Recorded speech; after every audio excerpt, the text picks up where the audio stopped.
अस्सलाम वालेकुम स्टूडेंट्स, कैसे हैं आप सब लोग। आई होप आप सब लोग ठीक होंगे और अपना होमवर्क कंप्लीट भी कर चुके होंगे। ठीक है, because I know you guys are smart enough and understanding the fraction very well. Multiplication of two और मोर फ्रैक्शंस ऑफ ब्रैकेट्स। ठीक है, पहले हमने पढ़ा था multiplication of number with fraction, फिर हमने पढ़ा फ्रैक्शन विद फ्रैक्शन। आज हम पढ़ रहे हैं मल्टीप्लिकेशन ऑफ टू और मोर फ्रैक्शंस, मतलब कि हम दो या दो से ज़्यादा फ्रैक्शंस को भी आपस में मल्टीप्लाई कर सकते हैं। सो हम देख रहे हैं एग्जाम्पल 1। क्या है example 1? Multiply the fraction 2/3 multiply 6/8 multiply 1/2।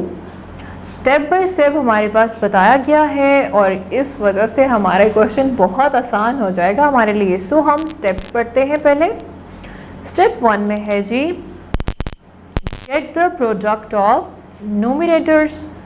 Nominators के मल्टीप्लाई कर लें आपस में।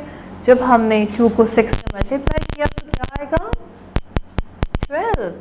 12 multiply 1 is 12 again. So 12 is the last answer of numerators. Get the product of denominators. Denominator होता है नीचे वाला नंबर। So हमने जब इनको प्रोडक्ट कर लिया, 2 3s are 24. 24 2s are 48. Right? Reduce the number to the lowest term. Divide both the numerators and denominators by the greatest common divisor, that is 12. Okay, हमने अभी लास्ट क्लास में पढ़ा था कि अगर हमारे पास कोई ऐसा फ्रैक्शन आ जाएगा जिसको हम मज़ीद सिंप्लीफाई कर सकते हैं। सिंप्लीफाई करने का मतलब है कि उसको और छोटा कर सकते हैं, उसको आसान कर सकते हैं, तो हम उसको आसान कर लेंगे। ठीक है, अब हम यहाँ देख सकते हैं हमारे पास आंसर आ रहा है 12/48। अब आप ये देखें कि 12/48 जो है वो दोनों नंबर्स इवन हैं और 48 तो 12 के टेबल में आता है। और राइट, 12 4s are 48। सो हम सिंपली इस फ्रैक्शन को 12 पे डिवाइड कर देंगे। You can see the example hair. हमने इसको 12 के साथ डिवाइड कर दिया तो 1/4 आंसर आ गया। इट्स सो सिंपल, है ना, बहुत आसान है। मुझे पता है आपको समझ में अच्छे से आ रहा है। उसके बाद आता है जो एग्जाम्पल 2 आती है, जिसमें वो हमें कह रहे हैं कि आप ब्रैकेट के साथ कैसे सॉल्व करते हैं। 1/2 ब्रैकेट के बाहर है। हमेशा आपने ये माइंड में रखना है कि ब्रैकेट जो होती है it indicate the multiplication sign. Bracket के बाहर अगर कोई साइन नहीं है, आपके पास कोई नंबर मौजूद है, आप उसको क्या करेंगे? आप उसको मल्टीप्लाई कंसीडर करेंगे। ठीक है, अब जैसे 1/2 लिखा हुआ है, क्या लिखा हुआ है? There is a hidden multiply between the 1/2 and bracket. मतलब ब्रैकेट और 1/2 के दरमियान में एक हिडन मल्टीप्लिकेशन का साइन मौजूद है। Right, add first and find the common denominator. add in the bracket, reduce the number and get rid of the bracket। उसके बाद क्या करना है? मल्टीप्लाई करना है फ्रैक्शंस को और आंसर आ जाएगा 1/4। अच्छा जी, जैसे कि हम ऑलरेडी पढ़ चुके हैं कि फ्रैक्शंस को ऐड करने के लिए डिनोमिनेटर को इक्वल करना ज़रूरी है, वो भी इक्वल कर लेंगे। अच्छा, अब जब हमारे पास एक सोल्यूशन आ गया है ना, हम ब्रैकेट को तब तक रिमूव नहीं करेंगे जब तक हम उसकी सिंपलेस्ट फॉर्म पे नहीं चले जाते। अदरवाइज़ हमें बाद में दोबारा से उसको सिंपलेस्ट फॉर्म पे लेके जाना होगा। तो जब हम इसको ऐड कर लेते हैं तो हमारे पास आता है जी 3/6।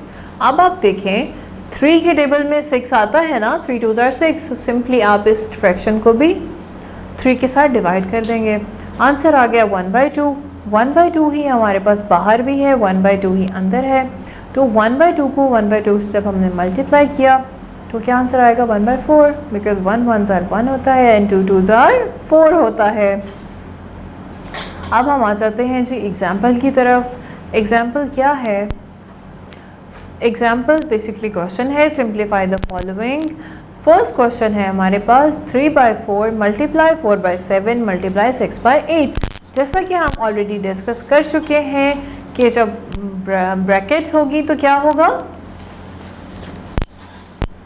ब्रैकेट्स होंगी तो ब्रैकेट के बाहर वाले नंबर के अंदर दरमियान में और ब्रैकेट के दरमियान में एक मल्टीप्लिकेशन का साइन होता है, जो कि ऑलरेडी क्वेश्चन में दे दिया गया है, तो टेंशन की कोई बात ही नहीं है। अब हम स्टार्ट करते हैं।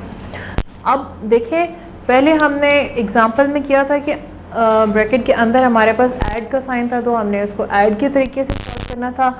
लेकिन इस क्वेश्चन में हमारे पास अंदर भी मल्टीप्लाई ही करना है, तो इट इज़ वेरी सिंपल।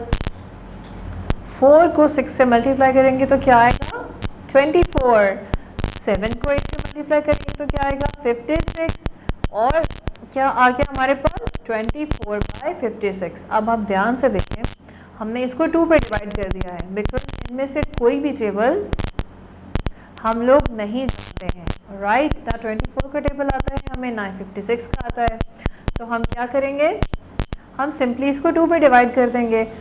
हमारे पास आ गया 12/28।